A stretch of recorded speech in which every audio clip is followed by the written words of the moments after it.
Welcome into No Punt Intended, presented by Club Fantasy. I am your host, Joe Zollo. We are back at it with the official first show that is actually wrapping up the season because, well, playoffs are this week and we'll talk a little. If you have questions in DFS or who you want to play, or maybe you're playing in a playoff specific league, totally fine. Drop those in. But essentially, this whole month of January, we are looking back to see really how bad we did, but we want to see how good we did is the hope that we have come to fruition with this whole thing. But it's holding ourselves accountable. Was telling you to draft X person or give this person upside, downside, whatever it may be. Did we hit or did we miss on that? Well, we're going to find out today. And it is me, Josh, Ryan. Let's get into it.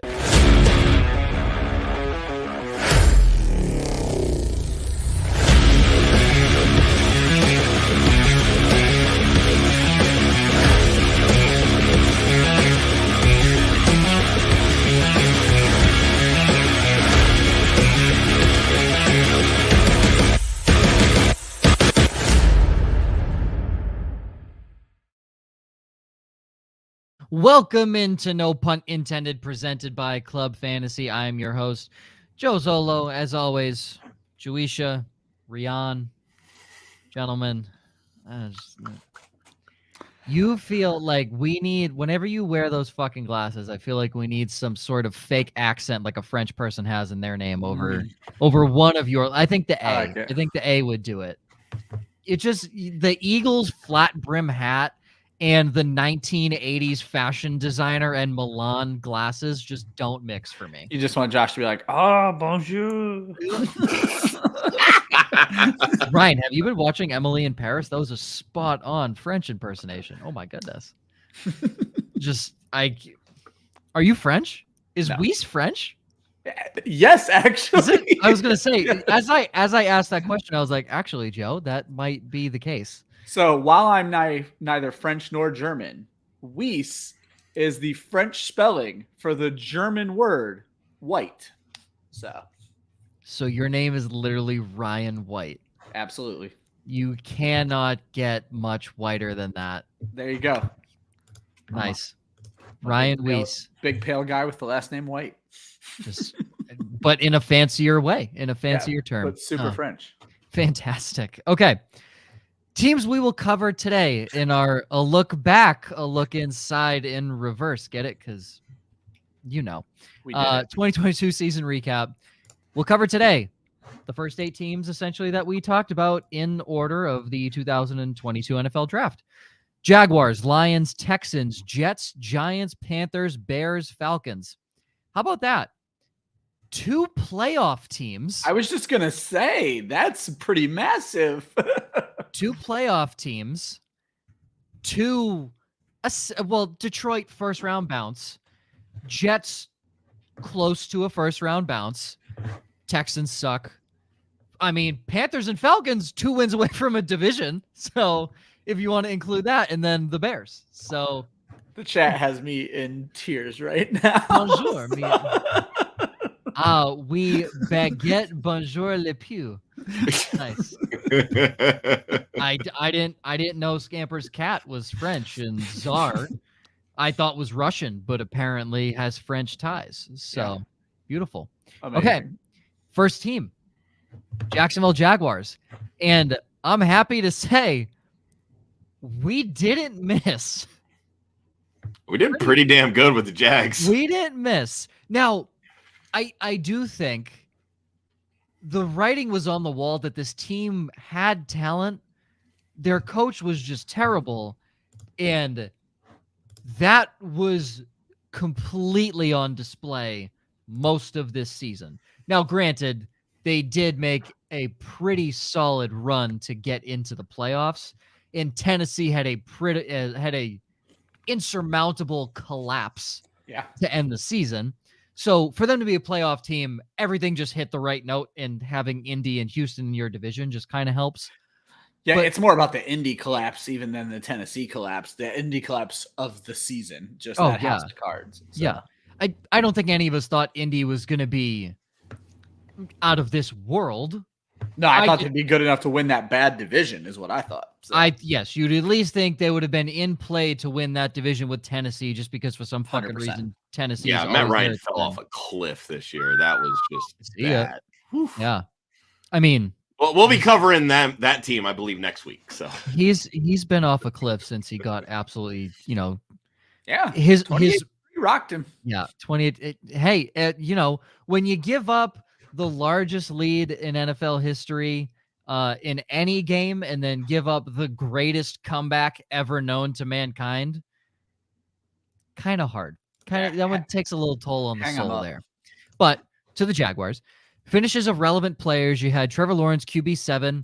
I don't know too many people that had him that high. I think some people maybe had him at 9-10 if you were feeling a little frisky, but I think they had him more towards low-end QB1, high-end QB2. So I think Trevor Lawrence outplayed, I would say, a majority of expectations. Oh, I think so, yeah.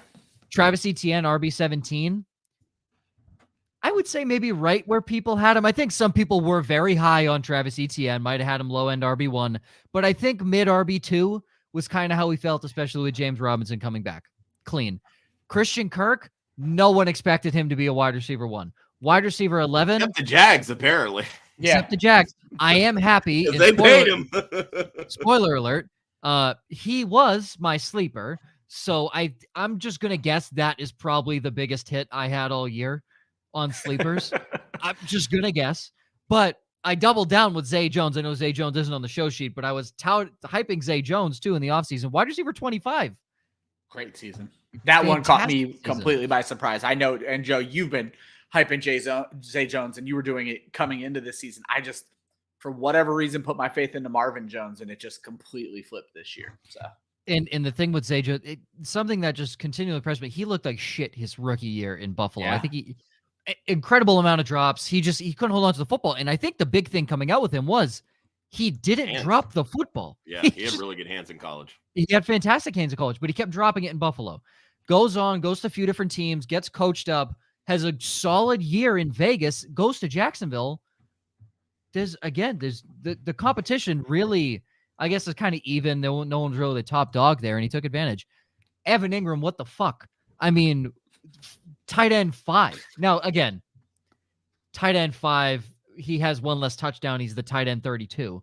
So, like, there's a pretty big discrepancy. No, that's an exaggeration. But if he does have one less touchdown, he probably is outside of the top 10. I'm going to go look this up now because that's a really good stat. So yeah. If Evan Ingram has one fewer touchdown. No, he was the gap.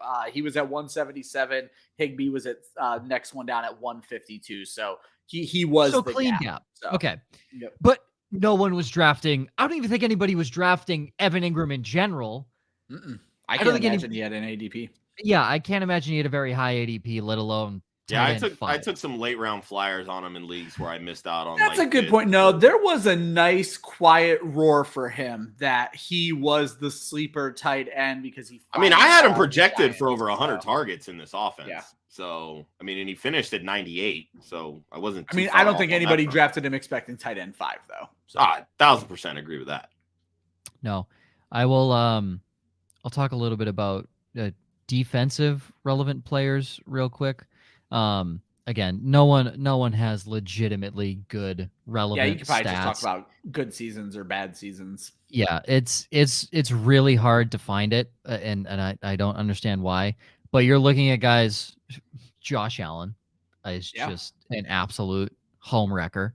Foyes Oluokun was my IDP stash. Not really a stash, but.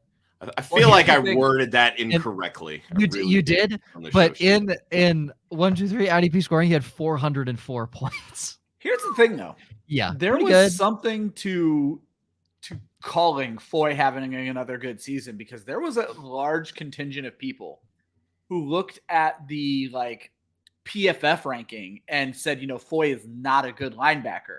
But we kind of, and I'm sure there were others, but we beat the drum that you don't need to be good to be good for fantasy because he didn't grade well in any specific thing.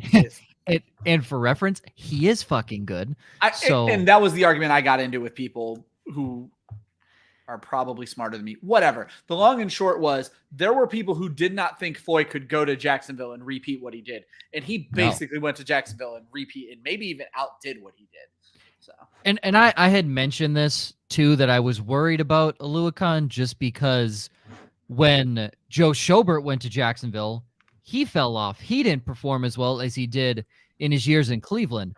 Weisse and Oluokun had 40 more points this year than he did last year when he was in Atlanta. And just one other guy for this defense, I'll just mention one person from each position. Rayshawn Jenkins, what a fucking he had season. That insane game that What a season. Pushed me and Josh into the IDP charity tournament up a few rankings after that monster game he had. 18 tackles, 2 interceptions, 1 return for a touchdown, 48 points. Yeah. In the quarterfinals for many what people. A game. Yeah. I went and looked it up real quick, Joe. He only missed his Atlanta numbers by 8 total tackles, 192 to 184. So what was already a massive season with the 90 assisted tackles the year before, he stepped up in solo tackles in Jacksonville. So imagine thinking in a division where he sees Derrick Henry, Jonathan Taylor, and the Houston Texans 6 times a year. He's not going to have tackles. What are we doing? Yeah. Ugh. Okay. Most fantasy upside. Josh and Ryan, you had Etienne and Evan Ingram. Pretty good. Take those. Biggest trap, James Robinson. Some might say that's a W. Mostly because, well, he's not even a fucking Jaguar anymore. Yeah, but even after he got traded, he wasn't doing anything. Yeah, the shit we caught those first 2 weeks when he went off, and I'm like, I might be very wrong here. Yeah. We had Heath Cummings on the show. He said the one player he has to leave his draft with is James Robinson. So sorry, Heath, to put you on blast. To put you on blast again, you said the player you're most avoiding is Travis Etienne. The rookie to care about is Snoop Connor. That one's kind of irrelevant. We don't really know at this point. But Snoop did score. He scored a touchdown.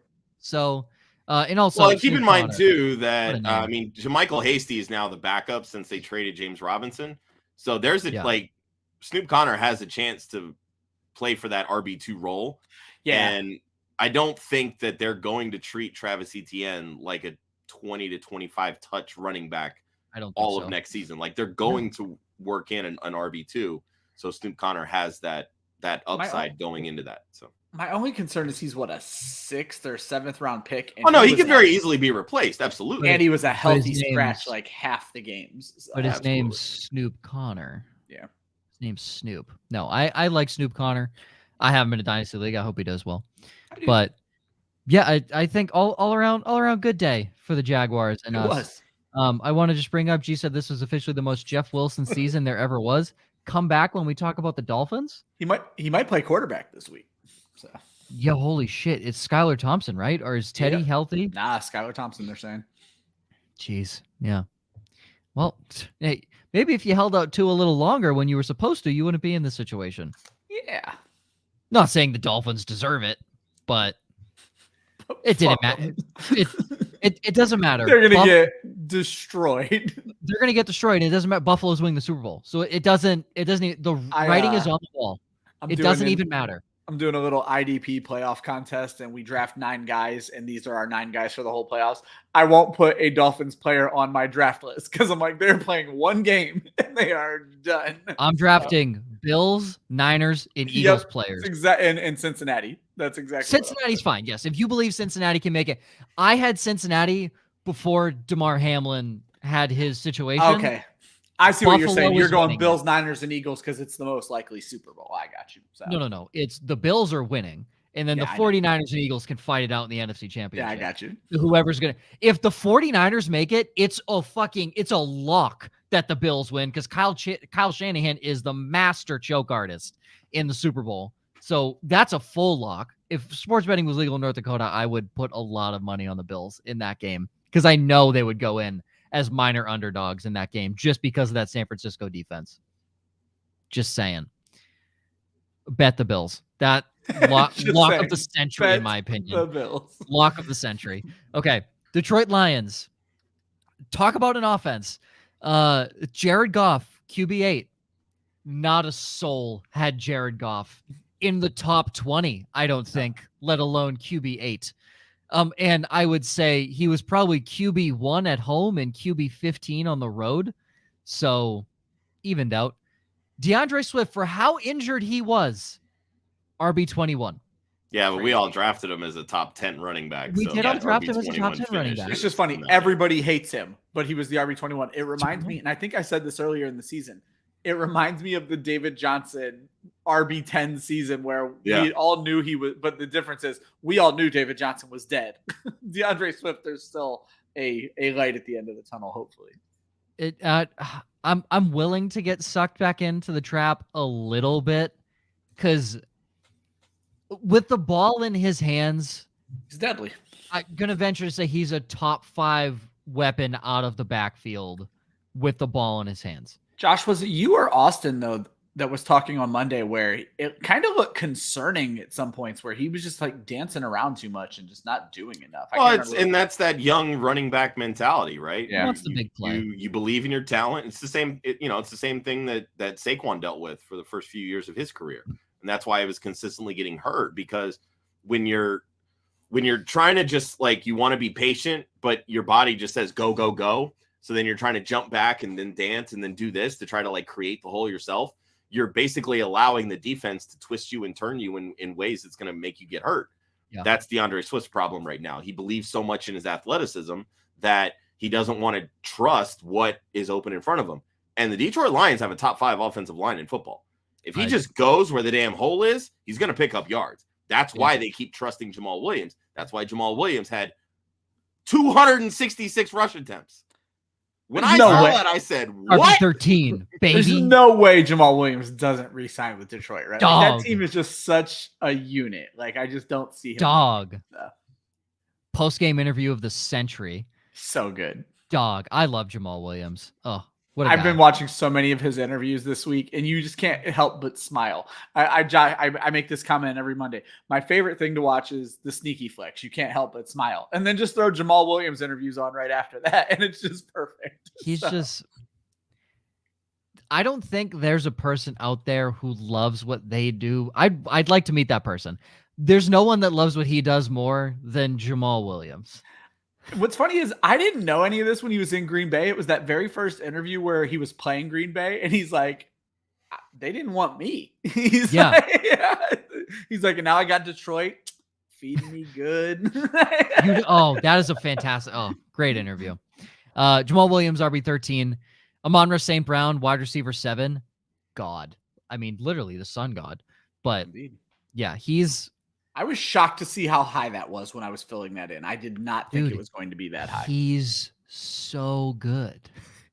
It was a rough year, but I mean, it was with missed game. Because, like, as a person who has him in a dynasty league, I didn't feel like I had the wide receiver 7. And what that tells me is his ceiling could be even better. So he plays every week. Yeah, he's the next stuck with Jared Goff on the road. Yeah, he's the next. Can they alternate quarterbacks? He's the next wave of Keenan Allen, I think. I agree wholeheartedly. Target monster. I've never seen a play where he's not open. So Amon-Ra is awesome. DJ Chark, wide receiver 75, obviously missed a chunk of the year, but came on later. Had some big plays in that offense. Jameson Williams didn't play most of the year, but big play guy. I think that was active for 6 games and had all of 9 targets. Yeah. I think I'm going to throw anybody else under this bus. I got so excited when he scored that damn touchdown. I'm like, yeah. So like in my weekly projections, I kept like bumping him up and looking like a fucking idiot every single week. So. And then TJ Hawkins, while he was with the Lions, he was tight end 4 weeks 1 through 8. But shocking.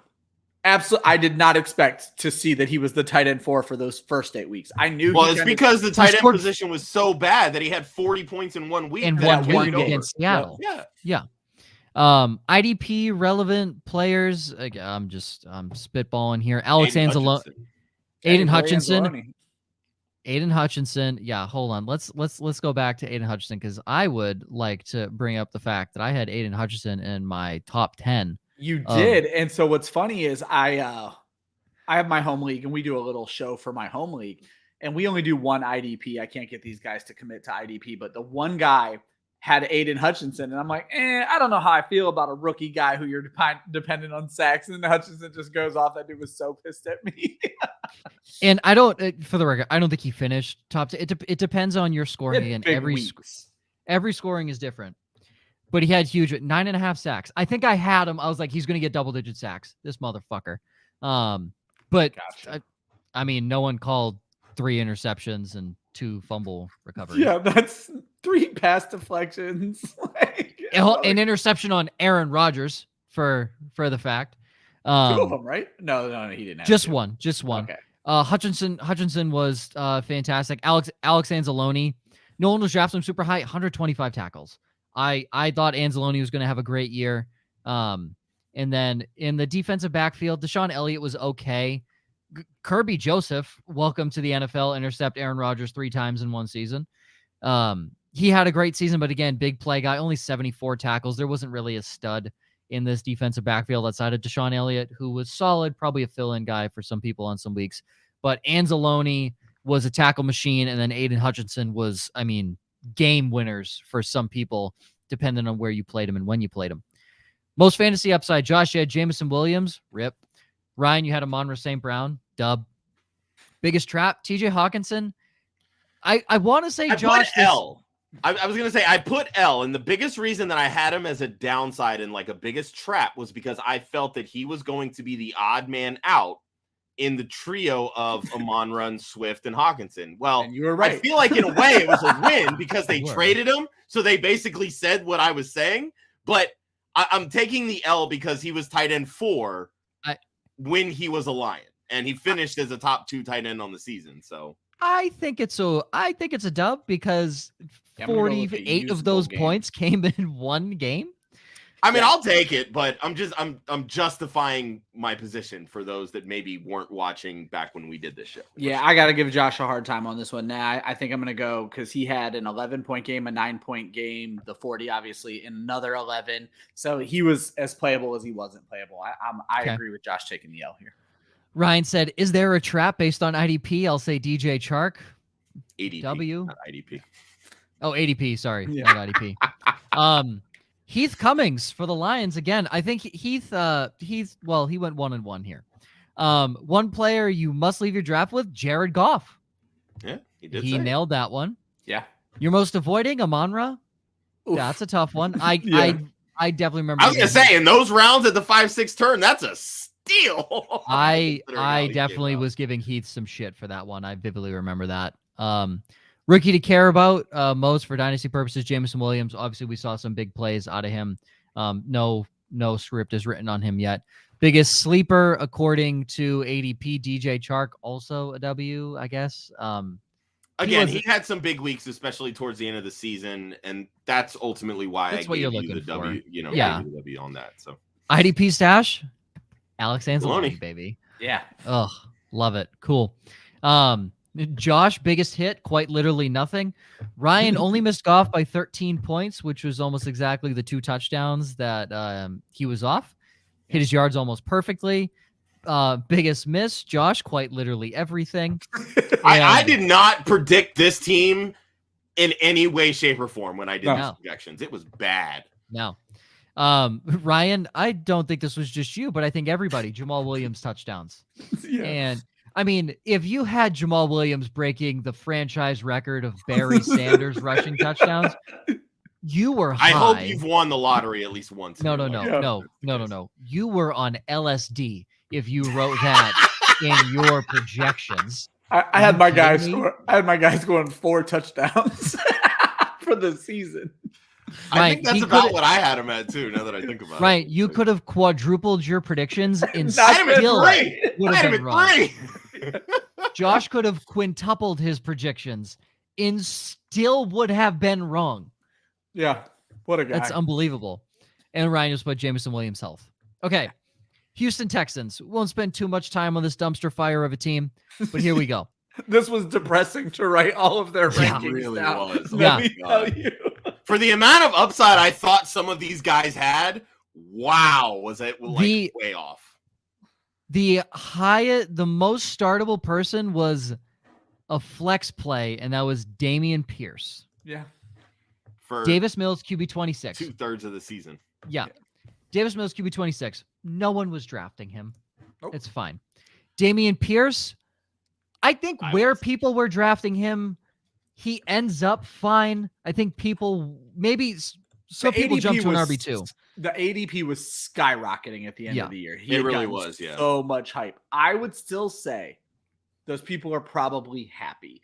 But maybe not in a redraft league. Dynasty, I think you're ecstatic what you got out of him. But redraft, yeah, I mean, I'm going to take it back. I don't think you were.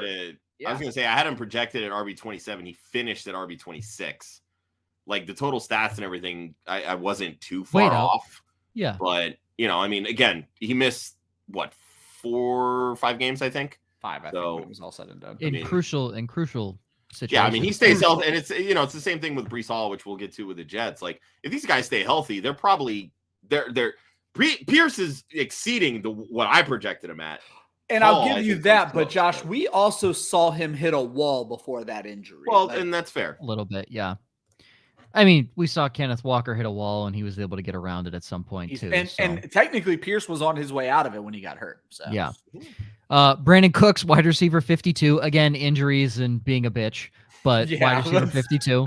I'm barely putting that one on injuries. Yeah. Nico Collins, wide receiver 76. Chris Moore, wide receiver 61. Everyone had Chris Moore in their wide receiver 61 conversation. Brevin Jordan, tight end 68. We'll get to the reason why that is even listed on here. So much. Jordan Akins, tight end 25. See, that's what I was hoping for with Brevin Jordan. Yeah. IDP relevant players. Well, that's a great question that you guys ask. They had a decent amount. Jalen Petrie. I was going to say Petrie was the one that I was thinking of. Yeah. Holy fuck, Jalen Petrie. 313 points. Yeah. Jalen Petrie had himself a year. So, I mean, shout out Jalen Petrie. He had a great season. When you look at linebackers, Christian Kirksey, okay. Meh. Not I was going to say, solid. I think it was top 10 on the list that I saw. That's why under your sleepers, I put that as a W. Again, data. This is why it sucks, because on Sleeper he's ranked 603. That's not accurate. No, I don't even think there's 603 linebackers in the NFL. So, right? Like, that doesn't make sense. Hold on, motherfucking 34-year-old Jerry Hughes. What? He had some good games. Yeah, I mean, him and TCU really outperformed their prediction. He's from TCU. That's why he came out of TCU. But him and TCU just really outperforming, predictions, stuff like that. But a 9-sack season for, I mean, a dude who was essentially just fucking written off and thrown to Houston. It's funny, they replaced Jerry Hughes with Von Miller, and one might think that they would have rather Jerry Hughes at this point than Von Miller, because Jerry Hughes was healthy all season. But yeah, so it's solid. Jalen Petrie came on. Holy shit. He'll be a guy that will be targeted next year as a high defensive back draftee. Players with the most fantasy upside. Josh, you had Brevin Jordan. Rip. Ryan, you had John Mechie. This one is not. Yeah. That's why I put incomplete. Yeah. I really hope John Mechie comes back, because, dude, John Mechie's going to be fucking good. Yeah. He is going to be good. Josh, your biggest trap. Does anyone really have an ADP so high you're avoiding them? Yeah. He didn't even give an answer. And then the one that did give an answer. Well, to be fair, I guess the right answer there was Brandon Cooks. So yeah, Brandon. The only correct answer was Brandon Cooks. And then Ryan put wasn't Dameon Pierce. Ryan put Dameon Pierce, got the L. Heath Cummings. If there's one player on this team you have to leave your draft with, it's Brandon Cooks. Tough. Oops. And he was avoiding that one. Guys, still go follow Heath. He's a good guy. Okay? He's a good guy. He really does know his stuff, I promise. Yeah. Player most avoiding. We definitely gave him the big challenge because we gave him the 3 worst teams. The 3 shittiest teams.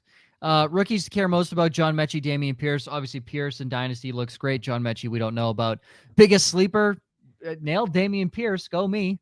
And then I was about to say, I mean, when you made the sleeper pick, this was still a value.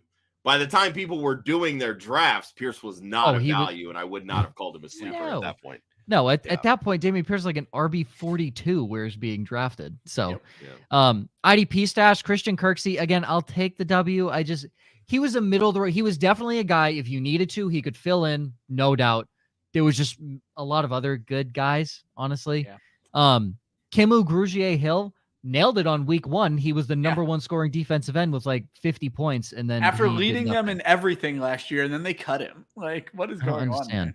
But I'll take the Christian Kirksey love. There wasn't, I said this, there wasn't many people I was targeting on this team anyway. And Jalen fucking Petrie came out of nowhere, and good for him. He's a good player. Biggest hit, Josh had Dameon Pierce. Ryan, he only missed Pierce by 8 fantasy points. Biggest miss, you both have Brandon Cooks and Davis Mills. New York Jets, another minor dumpster fire. I'm not going to say full-on one, but at the end of the season, I mean full-on dumpster fire. What's interesting is their ranks are awful, which you're going to go over. But the players, some of the players felt fun this season. So. 100%. That's why it felt like a minor dumpster fire. Yeah. It wasn't like a full-on one. But again, we could put it out with an extinguisher. Yeah, you look at the finishes. Zach Wilson, QB 34. God, can he not figure it out right now? Trash. Mike White, QB 39, and I think Mike White played 3 games. So fantastic. Breece Hall, RB 42. I think he was RB 10 before he got injured. So I'll look that up while you're talking. I thought he was RB 10 before he got injured. Breece Hall, we all have very high hopes for him. Carter, even on a points per game basis, he was RB 7. Yeah, I'm pretty sure he was RB 10. So. I'm pretty sure he was RB 10. If not, he was a top 10 running back. Michael Carter, RB 39. Garrett Wilson, wide receiver 26. Fantastic. Elijah Moore fell off the face of the earth. You know it's bad when Corey Davis ranks higher than you at wide receiver 77. Tyler Conklin had a great first 3 games and then decided to just not be targeted the rest of the season. So tight end 15. He was RB7. Zach Wilson problem. Even in those 7 weeks, he was RB7. So. Yeah. IDP relevant players. Quinnen Williams might be a top 3 defensive lineman, like interior defensive lineman in the NFL. Dude's legit. So good. So good. The 2 guys in New York, Dexter Lawrence and Quinnen Williams, if you told me they're 1-2 in terms of interior defensive linemen right now, and yes, I'm including Aaron Donald just because he's older. If you told me they were 1-2 in interior linemen, I would say, yeah, fine. That's an argument to be made. If Aaron Donald was 3 years younger, you'd have no argument. But at this point in his career, Dexter Lawrence is the best interior defensive lineman that just stays on the interior. He's fantastic. CJ Mosley, good for him for coming back from injuries. He had a fantastic year. And at DB, Sauce Gardner, obviously fantastic. Not a good IDP play just because he's not. Doesn't get targeted. He had 75 tackles. That's pretty solid for a corner, yeah. Well, that's good for a guy who's a lockdown corner. You look at Darrell Revis. Darrell Revis, when he played, had like 39, 40 tackles in a good year. Sauce is in on plays. So even when he's, letting up plays, but he's also not afraid to stick his nose in there and get some tackles. One player I want to throw out on IDP, I was really into Quincy Williams as a cheat code for sleeper. Because when the IDP season started, for whatever reason, they had him listed as linebacker DB. So he was a cheat that you could put in at DB. And then they fixed it after drafts had happened. I was fucking furious. So yeah, that's tough. Players with the most fantasy upside. Josh, you had Breece Hall. And Hutch was the host on this, so there was no me here. Yeah. Hutch had Zach Wilson. Ryan had Zach Wilson. Oops. Big L's. Everyone took a W on the traps, though. Michael Carter for Hutch and Ryan. Elijah Moore for Josh. Howard Bender, guest on the show. Let's see how the mighty Howard did. One player you have to leave your draft with, Breece Hall. Most avoiding, Corey Davis. Rookie, Breece Hall. Nailed all of them. It's almost like he knew what he was talking about. Yep. He is a Jets fan, so I like to trust him. There you go. No sleeper IDP stash. Honestly, I probably would have said Garrett Wilson off IDP if I had to take a guess from a sleeper standpoint. Yeah. IDP stash, I'm guessing. I probably would have thrown CJ Mosley just based off injury. He wasn't being drafted high enough. I wouldn't have said Quinnen Williams because, again, stash. That's not a stash. People were drafting Quinnen Williams, especially as an interior lineman. Biggest hit, Josh, you had Carter at RB38, finished 39. Jets passing yards off by only 7 total yards. Ryan, you I was really impressed with. Granted, good. most of them were on Zach Wilson when I did the projections, but fine. 7 total passing yards. I was like, okay, I'll take this. Ryan only missed Michael Carter by 15 points, and it was all rushing yards. Josh, your biggest miss was the wide receiver pecking order. And this is the funny part. So when we do these shows, they're like the top of June, and I was out on Elijah Moore because I was all on board Garrett Wilson being the wide receiver 1. And I let the frickin' Twitter galaxy brain talk me in to Elijah Moore being the wide receiver 1. And I completely lowered all of my projections for Garrett Wilson. I would have been so right on Garrett Wilson if I had not fucking listened to people. Idiot. Moron. Yeah. Dumbass. Never listen to anybody ever. That's the lesson. Sometimes you just got to trust your initial instincts. And for Club Fantasy, that has been No Pun Intended. I guess we're never going to have a show again because no one's listening to anybody. So, hopping to the other side of the stadium, the New York Giants. Relevant players. Daniel Jones finishing QB 12 is really good, but when you see where his receivers finished, it really shows you how almost irrelevant their passing game was at times. So bad. Saquon Barkley, RB5, had a great season. Sterling Shepard, wide receiver, 129. No, that is not a typo. Wan'Dale Robinson, wide receiver, 116. Kenny Golladay. Josh didn't have him on the list, but I just had to throw him on here just to rub some salt. Well, he caught a touchdown last week. Yeah. On Darius Slay, no less. That's what annoyed me more than anything. Hey, that's line-on-line crime right there. Wide receiver 147. And that's with that touchdown, folks. For Kenny Golladay. Richie James, wide receiver 49. Obviously, we all had that. Isaiah Hodgins, wide receiver 74. And Daniel Bellinger, tight end 34.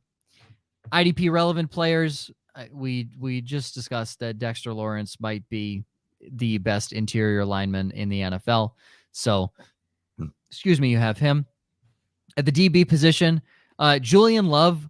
This was a guy I had mentioned a couple times in passing, but a guy that could fill in. He had over 1,000 defensive snaps, 116 tackles. He's a guy that moves all over the field. That's why I like Julian Love. Their linebackers, God, they have nobody.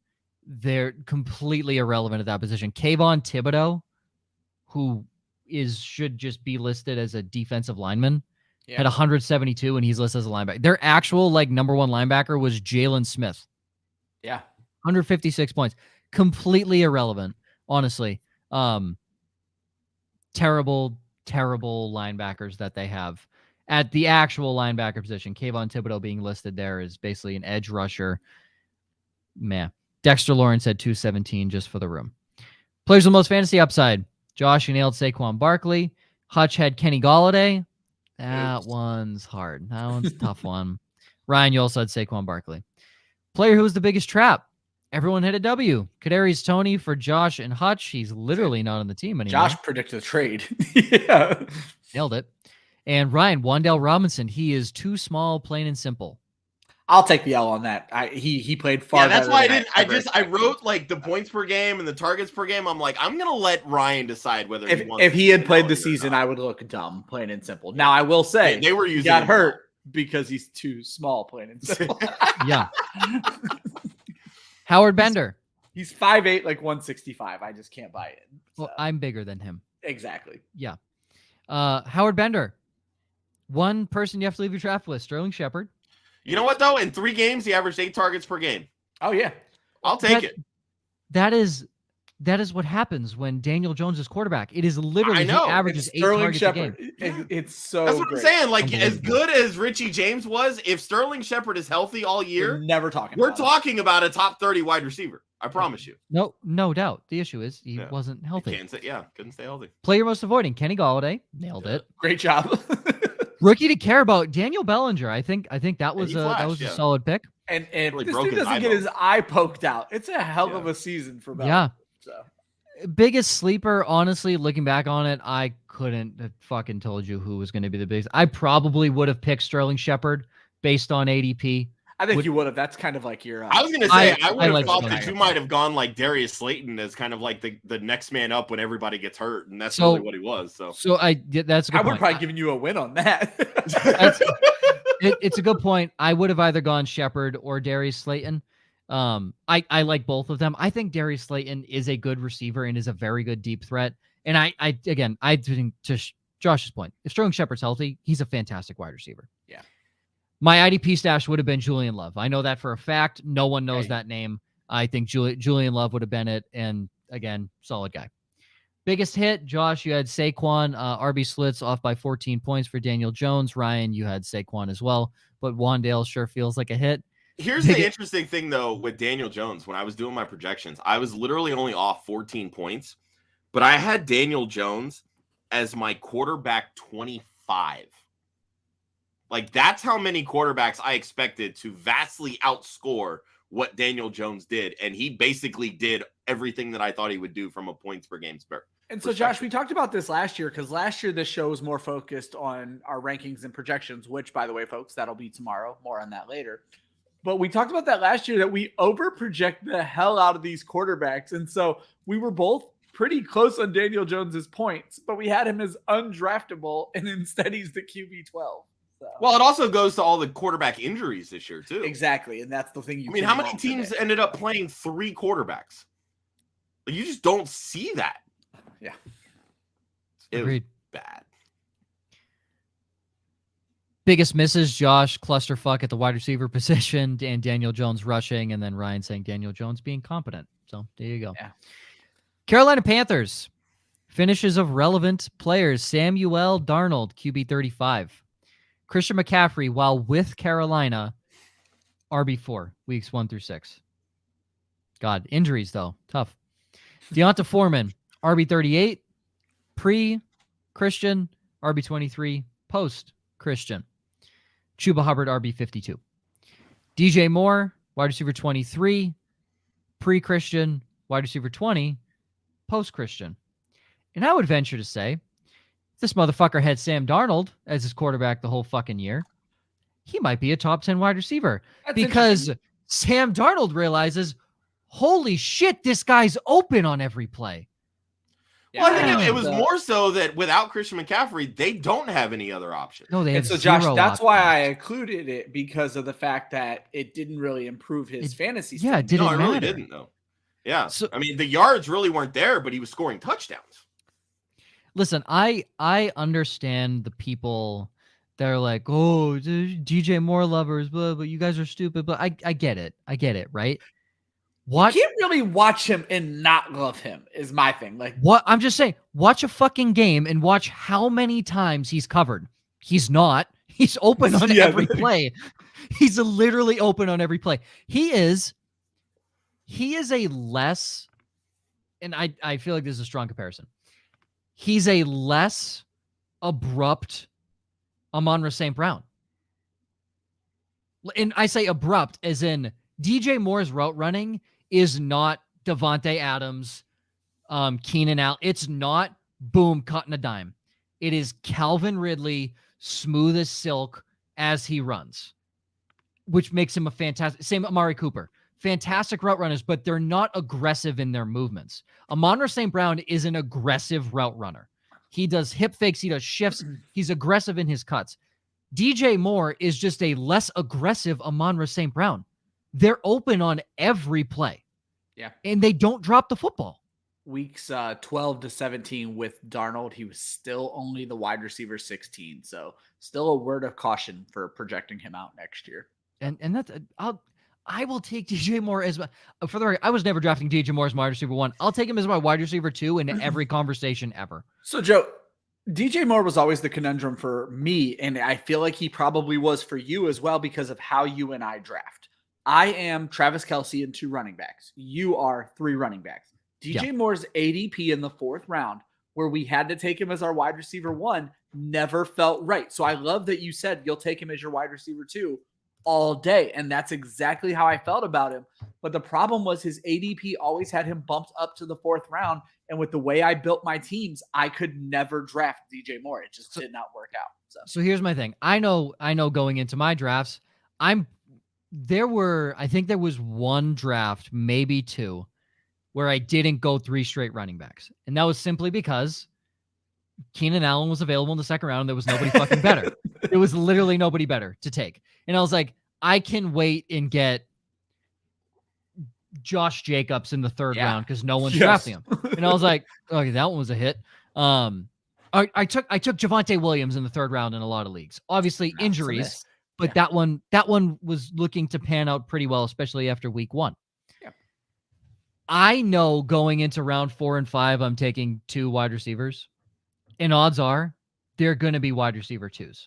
But I'm totally fine with that because I'm drafting one that I think is going to pan out to potentially be a wide receiver 1. For example, last year I had Jonathan Taylor and Austin Eckler. Yeah. Don't ask me how I got them, but I had Eckler and Jonathan Taylor, RB1, RB2. And then I drafted David Montgomery in round 3. My 2 receivers I ended up with DK Metcalf, DJ Moore. Pretty fucking good year. That was the ADP last year, though, Joe, because people weren't 100% bought into Taylor after his rookie year, not as a super high pick in the draft. So for you to go in, you're talking 2021, the whole season, right? I'm talking 2021, but I'm not even talking about the running backs. Like I got lucky with the running backs, and I tend to. Well, you just said you didn't know how you got them, and I understand. I went off on a tangent, but that was the ADP. I remember it because it was a great ADP. So. I think I evaluate running backs fairly well when it comes to fantasy football, but I'm projecting that some of these guys are going to be better than they are at the wide receiver positions. I drafted Robert Woods in 2020 as my wide receiver 1. He turned out to be a wide receiver 1. Yeah. It's a huge leap and swing for some of these guys, but I have confidence. Worst case, they're a wide receiver 2, and I have 2 wide receiver 2s in my team, and I'm totally fine with that. And I know my recipe for success has worked, so that's why I'm keeping it that way. And Terrace Marshall as well, wide receiver 88. IDP relevant guys. Brian Burns have a fucking season, 13 sacks on the year. I was not big on Brian Burns, but I was worried there wasn't going to be enough help. It was all him. It would just focus on him. And for the record, there was no help. Yeah, they should have double teamed Brian Burns on every play. But my biggest worry was his bull rush ability. I thought he was one-sided. I thought he was a speed rusher. And normally you can work your way around a speed rusher, but he has a bull rush effect that I did not expect. He was in on stunts. He was also just too quick that literally tackles couldn't keep up with him. Great season, Brian Burns. Frankie Louvu, if you somehow projected Frankie Louvu 7 sacks, you deserve it. Because there's no way anyone projected Frankie Louvu 7 sacks. He had a great season. Defensive backs. Very nice preseason that put him on my radar. Jeremy Chin was the only guy you would have been talking about, but he, alas, only played in 11 games due to being injured. He was put on IR in the middle of the season. If Jeremy Chin's healthy all season, dude is probably 250, close to 300 points, ended with 154. So Jeremy Chin, down season because of his injuries. Looking at your upsides, Josh, Hutch, both had CMC. Ryan, you had DJ Moore. Man, I love DJ Moore. But W's on CMC, L's on DJ Moore. Biggest trap, Josh and Hutch, DJ Moore. Ryan, you said no high IDP guy is a trap, but no other player besides CMC and DJ Moore. I love how this entire show, every time Joe sees ADP, he says IDP. It's cracking. Did I say IDP? Yes, again. Oh.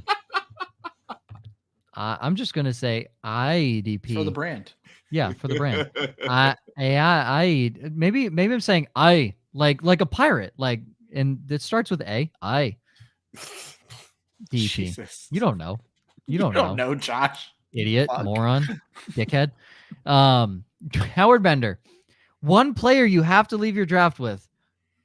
Terrace Marshall, I don't know if you held on to him for the 12 weeks after you drafted him. But 0 weeks. But I loved it. He was getting more involved after. He was playable trade, a couple weeks. He caught a touchdown. He was playable. Too damn funny though. Player most avoiding Sam Darnold. Fine. This was pre-Baker Mayfield coming. Yeah, pre-Baker Mayfield. Rookie to care most about Matt Corral. Clearly, the Panthers don't give a shit about Matt Corral. Well, he went to the IR. Well, yeah, this was pre-Corral injury. Yeah. Biggest sleeper, honestly, I don't know who I would have given you from this team on ADP. Legitimately. There really was nobody else worth drafting outside of CMC or DJ Moore. I probably would have given you maybe Foreman or Chuba.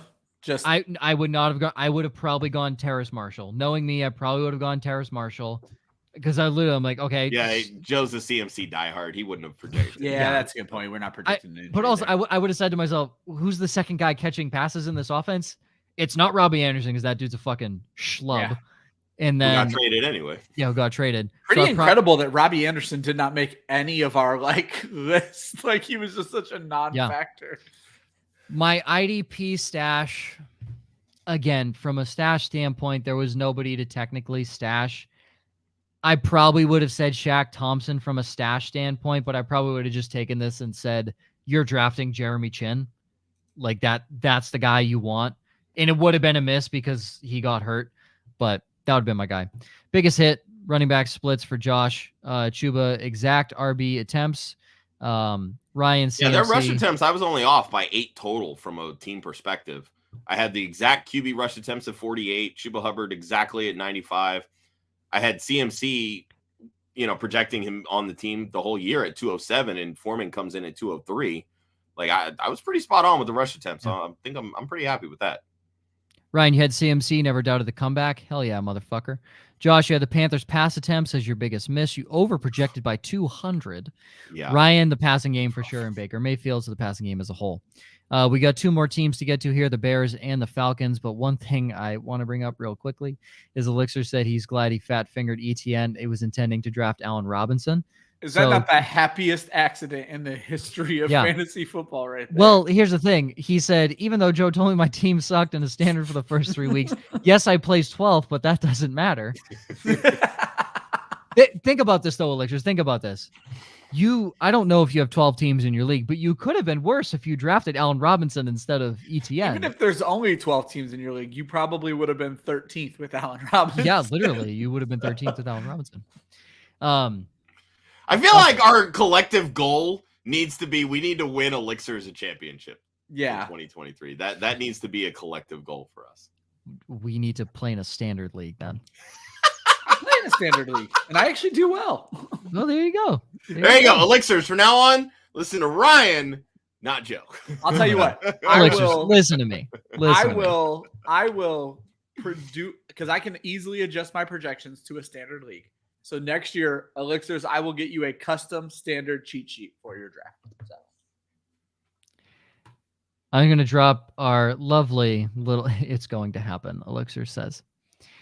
For the last two teams, remember, Manscaped, still a lovely sponsor. Yes. Code Club Fantasy, 20% off, free shipping, manscaped.com. Use all that Christmas money on your doodads. That fantasy winnings. And fantasy, well, for some of us. Except Elixirs. Yeah. I mean, I did get $35 on my dynasty payout, so that would help pay for some new undies. Yeah. My crop reviver and crop spritzer is what they call it. So I'm excited. Chicago Bears. Justin Fields. Quarterback 9. You could just say Justin Fields and be done, because that's all we need to talk about with this team. Yep. Justin Fields, quarterback 9. I think, are we counting week 18 in this? Because he was quarterback 5 when I checked last week. Week 18, 6-point passing touchdown, because I was shocked to see how far he dropped when I switched to 6 points. So. Thank you. David Montgomery, RB24. For all the hate this motherfucker gets, he's an RB2, whether you like it or not. He's the most boring. In points per game, he was RB28. So I would say he's the most boring 3.9 yards per carry of your entire fantasy league. 100%. 4 yards per carry this year. Oh, so that's more than Najee Harris. Nice. Yeah. Listen, I will forever draft David Montgomery as my 4th running back and be so fucking happy about it. So, because everyone's like, David Montgomery, terrible. Offensive line sucks. I could get David Montgomery in the 6th round, no problem. And I would be happy to have him in the 6th round. 100%. Khalil Herbert, RB41. Probably would have been higher. Yeah, that one was games played. Darnell Mooney, wide receiver, 72. Tough. Byron Pringle. Even without the injury, he was tough. It was such a low passing volume offense. Byron Pringle, wide receiver 128. Tough. Equinemius St. Brown, wide receiver 100. Tough. Really tough. Tight end irrelevant. No. For the record, Cole Kmet was tight end 11 before week 18, so the week that doesn't count. Yeah, week 18 helped him. Cole Kmet, tight end 8. 6 touchdowns on the year, I believe. So it's 7, I thought. The 7 was in week 18. We're not fucking counting it. Yeah, fair enough. 6 relevant touchdowns. Fine, Cole Kmet. Jeez. Again, half of the season he was unplayable. So again, just more than half the season. Josh, yeah. I just saw the stat you added to the sheet, and that is incredible. So, which stat? The tight end points per game for Mr. Kmet. So. Oh yeah. So IDP relevant players. Looking at the guys from this team, the Bears, one would say, didn't have a great defense this year. Jaquan Brisker played well, but not well enough to ever be like really startable as IDP. Nick Morrow, none of you had them on your team. Started the year with some fantasy relevant players. Had literally no. My IDP guy stash was Al-Qadim Muhammad. This dude had 59 points. That's how bad this defense was. And again, it was Roquan Smith or bust at that point. And I'm pretty sure I said that as I put Al-Qadim Muhammad, but I said Roquan Smith or bust. Roquan Smith had a good year. He did. Most fantasy upside, Justin Fields. I mean, was there anybody else to put in this category? Dubs all around. Yeah, biggest found trap. A way to sneak Darnell Mooney in there because I was drafting him like he had plenty of upside. So, right? Biggest trap, Cole Kmet. Not going to say an L because he was tied for tight end 15 in points per game. And this is why I kind of left it open for interpretation because it's an L. I'm sorry. It's an L. This was the contentious topic among just about everybody on fantasy Twitter was Cole Kmet. Was there upside? Is there downside, etc.? My whole thing was he has to score touchdowns to be relevant. He did. Ryan's whole thing is, well, he's not going to see a ton of targets. He needs to score touchdowns. That's exactly what happened. Finished tight end 8 technically overall if you count the whole season. I'm the only reason I'm counting it is for projection purposes because we don't project 16 games, we project 17 games. Yeah. So, but again, points per game, tight end 15. So if you drafted him because you expected him to be a tight end 1, which is top 12, you were wrong. Well, let's be clear, even better, Josh. If you drafted him, you didn't get any of those games because you cut him after 2 goose eggs to start the season. So. Exactly. So that's why I wanted to really preface this, like with the overall, the points per game, the stat line and everything, which we'll get to when it comes to the biggest hits, because oddly enough, Ryan and I were both right on this guy. The biggest hits. Okay. I'm like, what? Yeah, no, I was like, crazy. we just talked about it. Yeah. So Linda was on these shows. Linda had her kicker breakdown of Cairo Santos. I mean, obviously, what are you going to do? I mean, there's only one kicker on a team, but he ended up kicker 27. So if you had him on, I'm fairly certain she said she's not going the route of Cairo Santos. No, she did not say that. Cairo Santos is not very good. My biggest sleeper was Byron Pringle. Again, name me a sleeper on the team. Yeah. But 4.2 points per game. Again, my stash was Al-Qadim Muhammad. I just pulled that one right out of my ass. He was a starting defensive end. And I was like, oh, that dude had like a sack when he was in Indy. Maybe. No. Biggest hit, Cole Kmet, projected 147.92 points. He finished at 147.3. Ryan, you had Kmet, 51 catches, 526 yards, 4 touchdowns. It was 50 catches, 544 yards, and 7 touchdowns.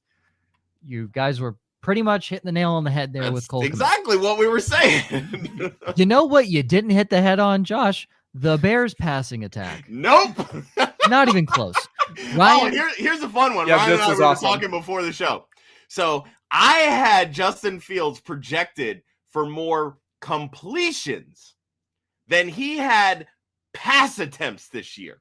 Yeah. That is how inept this Bears passing attack was. Unfathomable. I thought you were about to say that's how inept you are, and I was about to agree.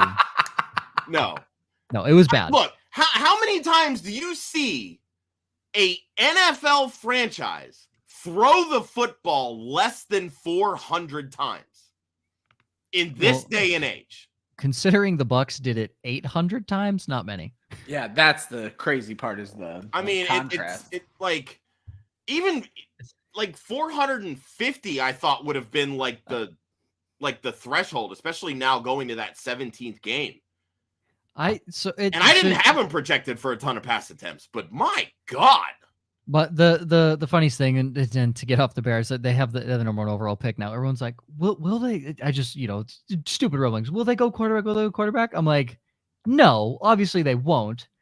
But at the same time, they don't trust their quarterback to throw the fucking football. Clearly, so they're not going to. It's less about them trusting Fields to throw the football and more about they don't have any weapons for him to throw to. Well, yeah, that too. Honestly, I think Chicago trades back twice. We'll see. No I think they'll do it at least once, and I think Indy's going to be that team. Indy's going to jump, and then they'll probably trade back from 4. In all honesty, that would be my guess. Atlanta Falcons, final team. Relevant player finishes: Marcus Mariota, QB 20, Cordero Patterson, RB 32, the God Tyler Algier, RB 29, Drake London. For a rough a season as it felt, wide receiver 30, flex play. Kyle Pitts, for as rough a season as it felt, it was tight end 33. He was a tight end flex play. Yes, he was bad. For the Atlanta defense, this is another interesting team. Yeah, Grady Jarrett, okay, just okay. My boy Troy Anderson did not come to fruition. He did not take over for Rashaan Evans. He did, however, have a couple games. He had a couple games. They weren't great, but he had a couple games. Rashaan Evans, what the fuck? This dude's ancient. Had over 300 fantasy points. Defensive back Richie Grant had a solid year. He was startable, especially in deeper leagues, but definitely a good fill-in guy. No one to really write home about there on that Atlanta defense, as we all know, as Elixir knows, as a Atlanta fantasy chimes in with his Younghoe Koo kicker number 1, which Younghoe Koo did not finish as kicker 1, but he did finish as the kicker 5 on the season. Good season. Congratulations to the young ho out of Atlanta. Most fantasy upside. Josh, Tyler Algier, nailed it. And then I couldn't have went the worst wrong way on the Drake London for Ryan. L. Biggest trap. Josh, Cordero Patterson. W. And then Ryan, no trap ADP on this team, and Patterson will be just fine. Don't trust Algier much. You couldn't have been more wrong in back I literally to back was like, saying. I'm just going to argue with both of Josh's calls in this one sentence and be wrong on both of them. Yep. Linda had Younghoe Koo. Obviously, he's a kicker breakdown. She definitely had him as a draftable kicker.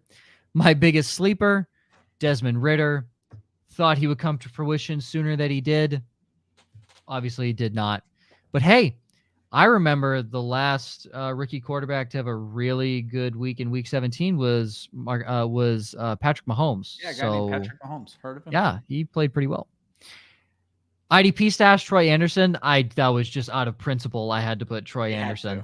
But as a stash, that probably would have legitimately been my guy. I don't think there would have been anybody else on the team that I would have said stash. So Troy Anderson. Biggest hit, Josh, was your upside on Algier and Drake London. Not even close. Ryan, you were damn near perfect on London for that matter, and Olamide Zaccheaus as well. Or Olamide Zaccheaus, Olamide Zaccheaus. Apparently, I was going to say, announcers don't talk to the fucking players. No, not at all. Before games anymore, because Bobby Okereke was his name in 2020, but now it's Okereke in 2022. Fucking get the names right. It's not that, just ask the fucking, but get the pronunciation sheet. Yeah. Teams all have them. Oh, piss me off. Biggest miss. Josh, everything else is what you said. Well, because I had so many targets over towards Kyle Pitts, and that's really kind of what threw off so much of the projections. But I mean, this offense was basically once Pitts went down, it was all Drake London, and which made sense. Like, you get the ball to the two best players, and that's how I was projecting it. That's essentially what they were doing the moment that Pitts went out. They got the ball to Drake London. He's their best player. So, Ryan, it's funny that you actually put a specific thing for the biggest miss when you could have just said the team. Yeah, because you were just off on everything. Now, I'll end this because we're talking Falcons here, and I know Elixirs is here, so he'll like this little pondering question. They took Drake London at 8 this past year.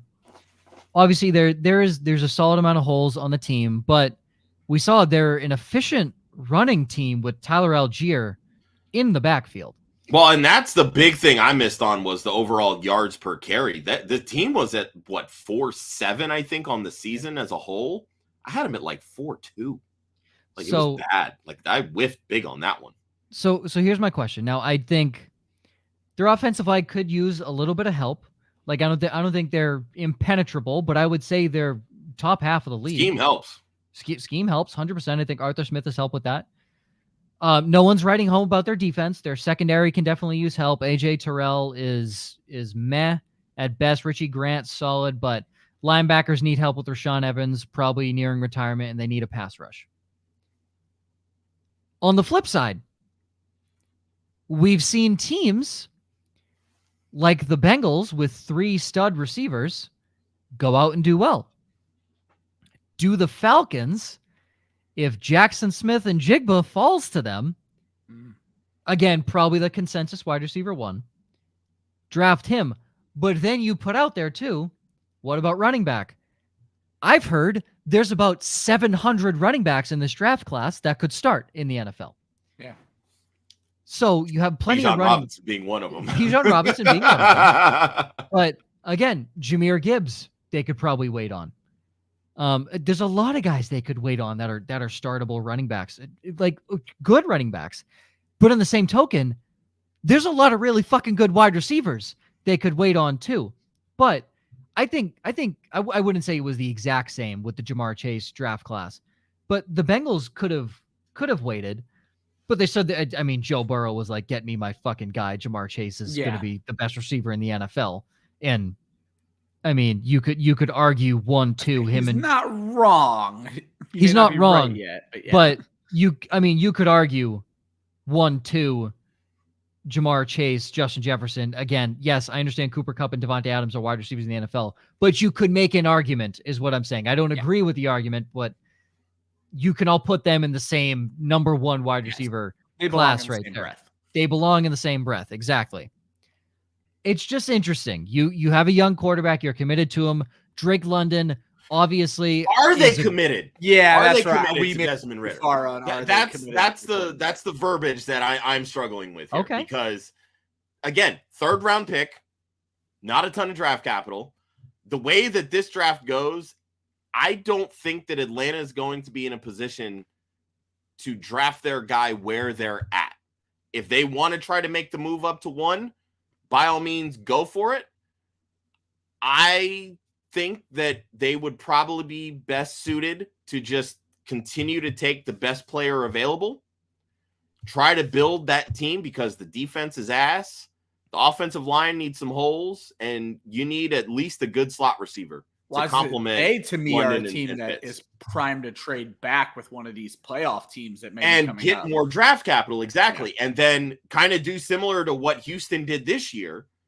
Give the reins to Ridder and say, you know what? Let's see what you got. If he falls in space, now you're sitting in the top 3 in what should be a loaded, rich draft with Caleb Williams, Derek May, I think is his first name. The kid from UNC.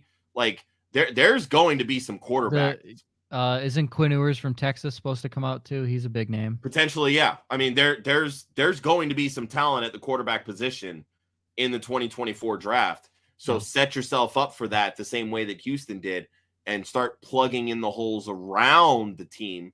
So that way, if the quarterback can't get it done, the quarterback that you do draft is set up for success. Yeah.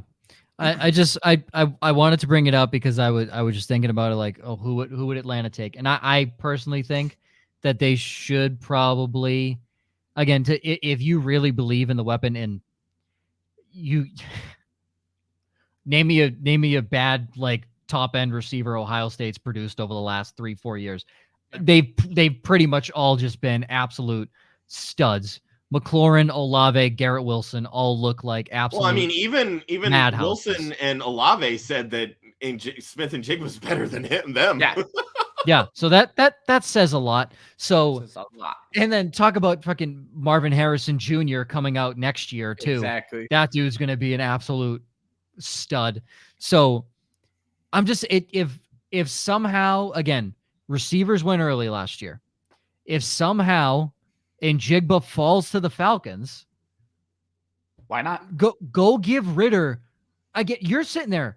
It's Ritter a little similar to what the Jets did because you got Eli Moore and then you moved to Garrett Wilson as well. It's a little similar, except you got with London, you probably hit a home run. so you're sitting there. Drake London looks like a good receiver. Again, year, we're not going to judge. He looks like a good receiver. Tyler Algier averaged 5.5 yards per carry. Regardless of what you want to say about the guy, he's not flashy. He's not anything great. If you're averaging 5.5 yards per carry and you walk into the season with that guy as your running back, you're not going to be mad about it. Another interesting name for the Falcons is Deontay Foreman's a free agent, and he played with Smith in Tennessee. He ran over Atlanta this year. They know what they're getting if they brought him over. So they don't. Again, your running back into the draft, yeah, and even in your draft too. But your running back, your backfield's going to be set. You're going to give Desmond Ridder a solid offensive line, maybe shore it up with a veteran or two. You're going to give him a solid offensive line. Wondering what their caps. Yeah, I don't know what their cap situation is, but then you're looking at. I think they're 7th, maybe 11th. I might be wrong.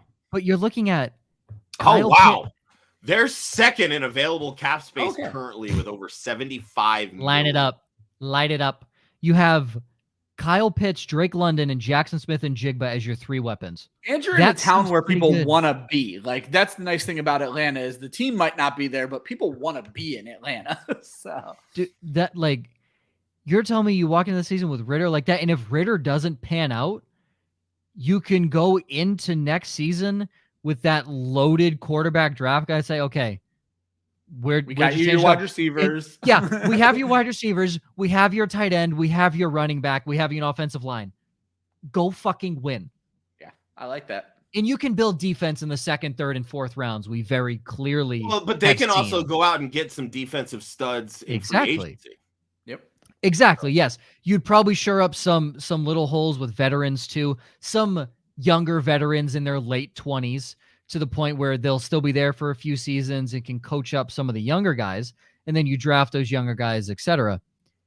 Atlanta is set up in a really good spot, especially if Ritter pans out. Because if Ritter gets better, talk about the epic collapse of that division as a whole. Holy shit! Yeah. Well, again, especially if Tom Brady ultimately, even he's probably not going to retire, but if he ultimately leaves the division. Atlanta's the best team in that division. Yeah.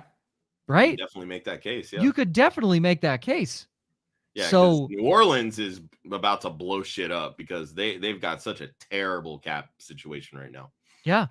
Yeah. So again, Tampa's not going to be in a position to draft a good quarterback. So unless Brady comes back, but Atlanta's set up really well for whichever direction it goes. If Ritter sucks, you're going to have a high draft pick. If he's good, you're going to be a playoff team and you're going to have building blocks. Remember, Josh Allen wasn't really good until his 3rd year. Yeah. Give Ritter time. Atlanta's set up. Josh Allen was the 7th overall pick. Josh Allen was the 7th overall pick, but also Josh Allen had a 50% completion percentage coming in. He also, again, he wasn't. Again, first round draft pick, you're going to give a much longer leash to than a third round pick. 100%. But if you see improvement in Desmond Ridder in year 2, the leash is going to get longer. That's all I'm saying. They're not going to rush to find a quarterback. It would have to be massive. I mean, it's a question of, does he play you out of having the ability to find a quarterback like Davis Mills didn't do this year? Yeah, and that's fair. Exactly. Yeah. All right, friends. I think they'll probably look to free agency first. I think so. The options. I think so. You know, the way that everything's looking in Baltimore, it looks like they're probably going to franchise Lamar. But unless they can work something out, you could very well see a situation where Baltimore trades Lamar. I think, and that's if they franchise him, he's not playing. Yeah, no, he's not. Our resident Falcons fan, they're going to go QB hunting in the later rounds, and it's unless they get Lamar Jackson, but I doubt they're going to do that. If they get Lamar, I mean, that's money right there. Where are the Falcons? Right, dude. Arthur Smith would eat that up. Falcons are in the early teens, just because they had enough wins to get them a little later. That's right. Yep. Early teens. Czar, love you, buddy. Always like that you're here basically every single week. I can't remember the last week where you're not in the chat, so it's awesome. Same thing, Elixirs. You guys are always here. We appreciate it. Yeah, we appreciate you guys. Yep. And to wrap it up, again, Club Fantasy code manscaped.com, 20% off, free shipping. Christmas money, fantasy football money. You're going to have a tax return for probably a lot of you coming soon. Use some of that. Go use it. And honestly, we all love their products. We cannot talk enough about them. I watched a Family Guy episode of it was a house of horrors, and it was a room of podcast ads you can't avoid, and they glued the headphones to your ears, and it was just some ad, and it was like some fake situation. It was like, I remember I was walking home one time and I realized I looked down and I was like, oh my God, my shirt's wrinkled, and no one ever does that. Legitimately, we have used these products. We like them. We enjoy them. I laugh almost every time I use them because of the pack, the Crop Reviver. Who the hell names ball lotion that? Crop Reviver. It's just so funny. It's fantastic. Great products. We love them. We love them a lot. Underwear. They have fucking everything. They now have a loofah scrub sponge that I saw. That's what I was gonna say the other day. It is a brand. I say we have our fun talking about shaving our balls, this, that, and the other. The products they offer are very cool, useful products, and it's way outside of razors. It's men's grooming and men's just body care in general. Yeah. So their products are great. It is not funny marketing, cheap product. It is funny marketing, quality really product. Good product. So please go check them out. They are fantastic with us. Josh. Real quick. Falcons are 8. I thought they were same spot. Yeah, they're pick 8. Yep. Jackson Smith and Jigba to the Falcons, ladies and gentlemen, unless someone's jumping them. So I think this is going to be a pretty defensive heavy top part of the draft. Personally, I mean, unless one of the couple offensive tackles that are up there, which again, this isn't a strong top of the. Yeah, this isn't a strong top of the offensive tackle class, but the few that are, I think, will probably get pushed towards the top. We know the Falcons could definitely use some line help on either side, really, defensive line or are Stroud and Young going top 3 for sure? I know I would be shocked if Bryce Young doesn't go number 1. I would too. Everything that I've read from people, pro scouts seemingly like Levis more than Stroud. Interesting. Yeah, so there's no guarantee. Which I still and I'm one of those types of people that your college production still matters. Levis was garbage in college. Interesting. So he had one good year. So did fucking Mac Jones, and look at where he is. So again, Cam Newton, one good year, number 1 overall draft pick. There's so many guys like that. And for the record, Kentucky was completely irrelevant as a football program until Will Levis came in. I think that's where it's garnering a lot of weight. We can talk about this come Stars of tomorrow. Yeah. But I do think it's Levis or Bryce Young at 1. Dude, Really? You think this Levis? I guess I need to look. I only know here's the thing. Names, so. I don't. Will know. We don't watch too much college football. I weigh a lot on what I see on tape that they show, and then what they do at the combine, their pro day, how their throws look, all that stuff, and like what I hear from people who are smarter than me. The one guy, whoever gets CJ Stroud, you're just setting yourself up for failure. I'm sorry. Wow. You guys give me shit all the time. Program, they haven't produced blah blah blah. Name me a good fucking Ohio State quarterback. They've all sucked. Justin Fields, baby. No, I'm joking. They've all sucked. Like, they really have. They have not been good. And it was like, well, Joe Burrow was at Ohio State. Fuck you. He was an LSU product. No, he wasn't. And everyone brings up Nick Saban's never produced a good quarterback. Oh, Jalen Hurts. He got fucking benched and had to go to Oklahoma to be better. That's not a Nick Saban product. That is a Lincoln Riley product and a great product of the coaching in Philadelphia, because year one to now, his passing is tenfold so much better. Yeah.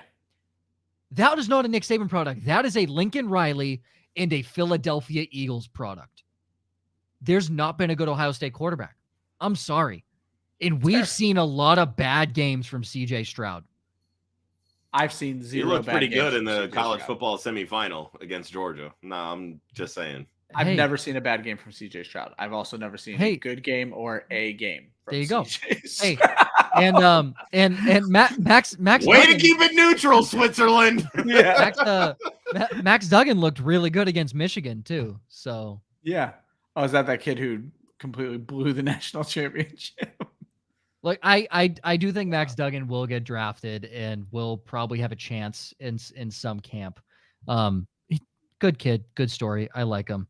But yeah, hey, Stetson Bennett, who knows? Maybe he'll come in as a 6th, 7th round pick and shock the world. He'll be a slot receiver, 5'11", 190. Yeah. Stetson Bennett. No, he's gonna make the Julian Edelman transition. No, Lad McConkey.